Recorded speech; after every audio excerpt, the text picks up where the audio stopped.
Mag-ready na for Thanksgiving.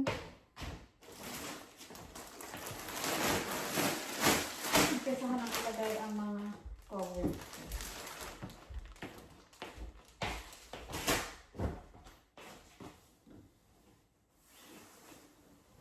Kasi mayroon kami, wala kami masyadong bisita. Ano lang, yung anak ng asawa ko, ay yung kapatid. Pero syempre, lagi kami may ganito kapatid. May bisita kami. Kasi hindi naman kami kasya sa aming dining table. So,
diba?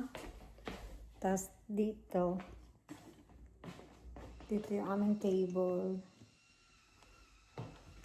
Pero hindi kami dyan kumakain. Maliit lang siya. Dati may malaki kami dyan. Pero pinatanggal ko kasi nasisikipan ako.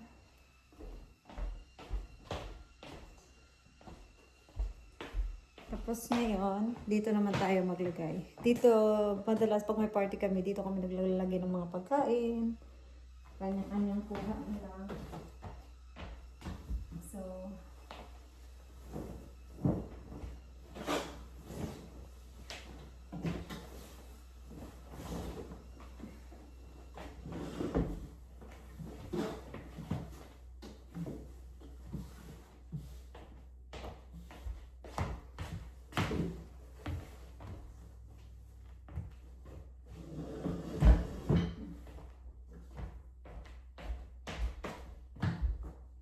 yan. Tapos dito namin ilalagay yung mga plato. Mga pa naman sa bangayan. Yung mga pagkain namin nandito sa baba.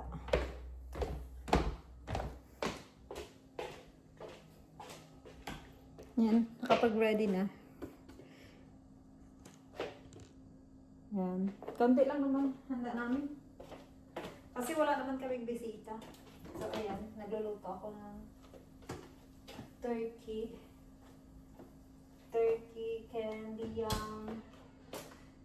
candy yam. Basta yan. Nagpansit ako din kanina. So, yun lang. Medyo mahaba-habang. Ito yung isa naming sala. Yan. Tanggapan ng bisita. Pag may bisita. Pag yung mga sandali lang. Ang dami namin gamit. Pero, yan.